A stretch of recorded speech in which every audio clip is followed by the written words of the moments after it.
got a spade, I've got the garlic, I've got my crucifix, I've got the stake. Let's go and get this satanic demon.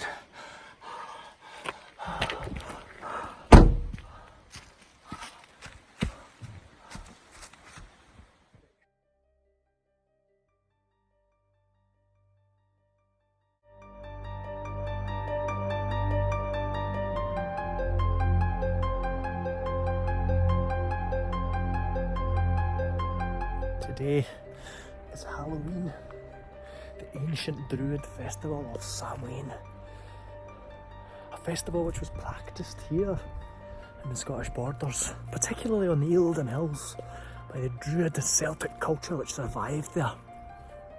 Relics such as skulls of departed relatives with candles inside them which were lit at Samhain to protect the spirits of the living have been found, and these things spawned the modern day conceptions of hollowing out turnips and hollowing out pumpkins at Halloween.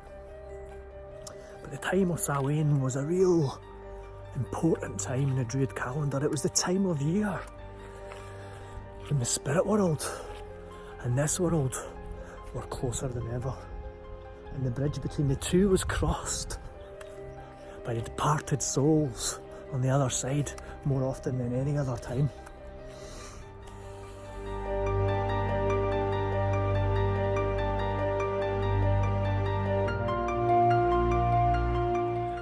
Although a lot of these seemingly modern day Halloween conceptions like hollowing out pumpkins and guising all spawned from the Druid festival of Samhain, which was practised here in the Scottish borders, there is, however, something which you would think was a far more modern idea, something born of Hollywood, or more specifically born from Bram Stoker's novel Count Dracula, and that is the concept or the idea of the entity of vampires. But vampires, it may seem, were born here in the Scottish borders.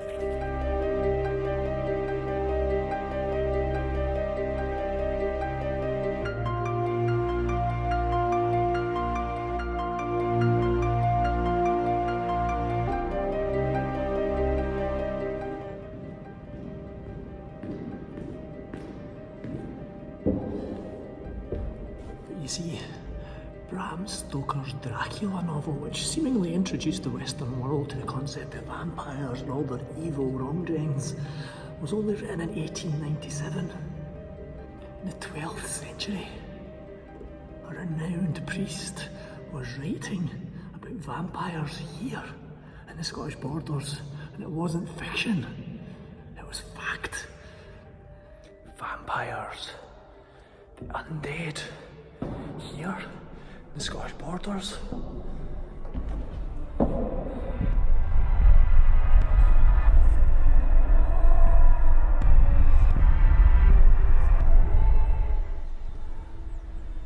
But where did this take place? What happened?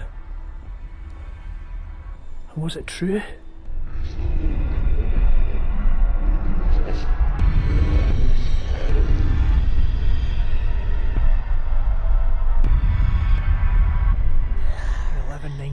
Renowned author and historian William of Newburgh was writing about the vampire of Melrose. This is Melrose Abbey, the place that this evil incarnation haunted.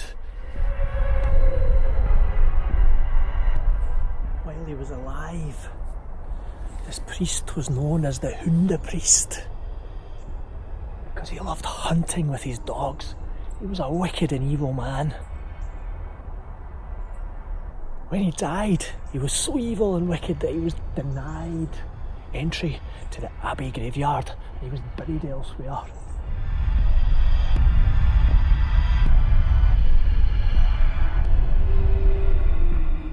His spirit was denied rest because of this, and every night he came back to terrorise the people of Melrose, moaning, wailing, attacking people and drinking their blood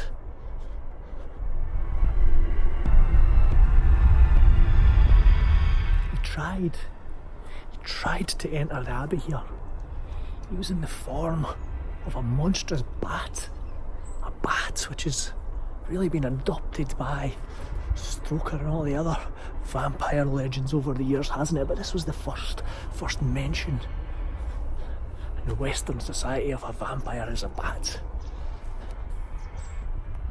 But the monks drove him out.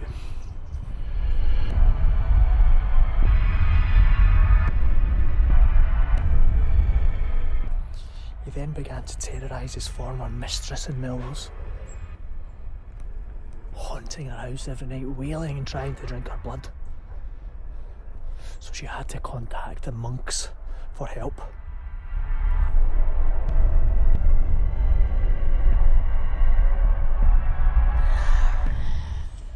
So four of the monks decided to help. That following evening, they went and stood guard next to the Hunda priest's unmarked grave, awaiting this Prince of Darkness's emergence from his grave that evening, and they were going to finish him off, burn him, so he could no longer terrorise the village. They waited and waited and waited, but 3 of the monks became impatient and left.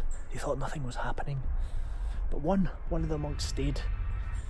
He was determined to get the Hunda priest. And lo and behold, after the other 3 had left, from his grave emerged this evil vampire. The one priest who was there was almost overpowered, but he managed to ram an axe right into the chest of the Hunda priest, forcing him back into his grave. And then he fled. The monk fled.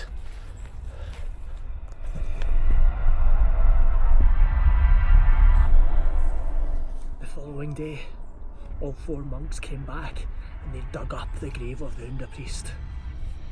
And wouldn't you know it, in his coffin they found the priest just as he was buried, apart from a huge scar in his chest where he'd been hit by the axe the previous evening.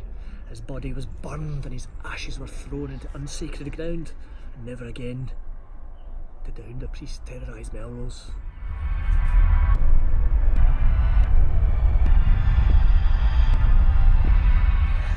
One thing is certainly for sure here at Melrose Abbey, they don't promote or even mention the story of the vampire, the Hunda priest.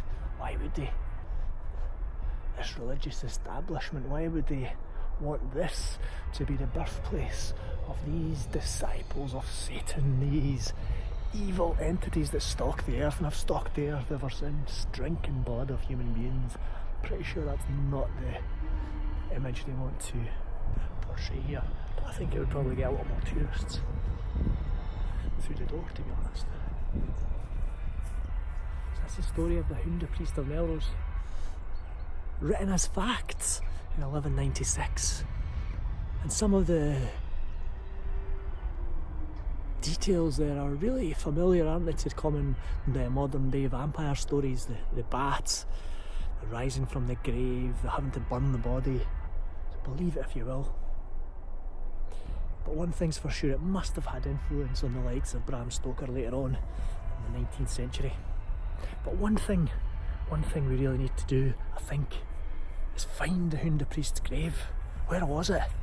And perhaps we need to visit at night when the vampires come alive.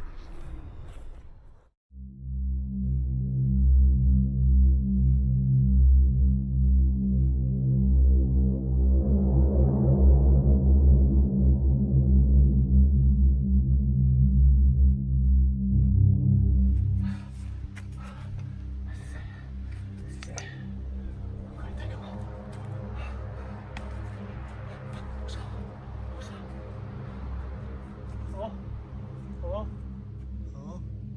Hello? Somebody there? What the fuck?